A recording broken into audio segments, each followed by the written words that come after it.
Assalamualaikum dan salam sejahtera anak-anak yang dikasihi.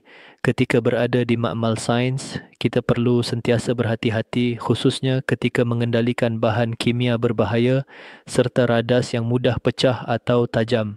Risiko kecederaan adalah sangat tinggi jika tidak diurus dengan baik. Pastikan sentiasa memakai peralatan keselamatan seperti cermin mata, sarung tangan dan apron. Mengendalikan bahan kimia dengan teliti, membaca label dan arahan sebelum digunakan dan jangan sekali-kali mencampur bahan tanpa arahan guru. Menangani radas mudah pecah dan tajam dengan cermat, elakkan menekannya terlalu kuat atau menjatuhkannya.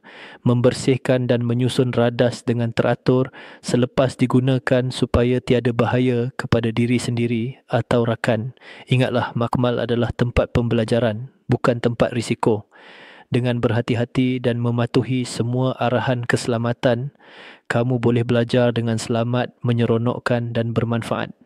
Pengetua AI menekankan disiplin dan keselamatan ketika mengendalikan bahan berbahaya dan peralatan sensitif.